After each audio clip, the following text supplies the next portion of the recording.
তো চলো হোলির দিন সারাদিন কি কি খেয়েছি তোমাদের সাথে শেয়ার করি। সকালটা তো শুরুই হয়েছিল 1 কাপ গরম গরম চা দিয়ে। তারপর বাবান সবার জন্য এনেছিল এখানে কচুরি আর ছোলার ডাল, যেটা তো দারুণ ছিল। আর আজকে হোলি স্পেশাল লাঞ্চে ছিল ফ্রাইড রাইস আর চিকেন কষা, চাটনি, মিষ্টি। আর মা গোপালকে ভোগ দিয়েছিল, দেখতেই পাচ্ছ, খিচুড়ি, পায়েস, তরকারি। তারপর সন্ধেবেলাতে 1 কাপ চা নিয়ে আবার বসেছি, কারণ সন্ধেবেলা চাটা না খেলে না একদমই ভালো লাগে না। আর ডিনারে ছিল পায়েস, মিষ্টি আর রুটি। That's it. ব্লগটা ভালো লাগলে কিন্তু অবশ্যই সাবস্ক্রাইব করো। নতুন একটা ব্লগ নিয়ে আবার হাজির হব। টাটা। তো চলো হোলির দিন সারাদিন কি কি খেয়েছি তোমাদের সাথে শেয়ার করি। সকালটা তো শুরুই হয়েছিল 1 কাপ গরম গরম চা দিয়ে।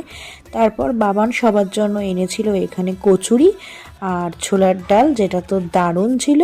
আর আজকে হোলি স্পেশাল লাঞ্চে ছিল ফ্রাইড রাইস আর চিকেন কষা, চাটনি, মিষ্টি।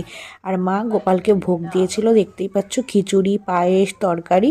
তারপর সন্ধেবেলাতে 1 কাপ চা নিয়ে আবার বসেছি, কারণ সন্ধেবেলা চাটা না খেলে না একদমই ভালো লাগে না। আর ডিনারে ছিল পায়েস, মিষ্টি আর রুটি। That's it. ব্লগটা ভালো লাগলে কিন্তু অবশ্যই সাবস্ক্রাইব করো। নতুন একটা ব্লগ নিয়ে আবার হাজির হব। টাটা।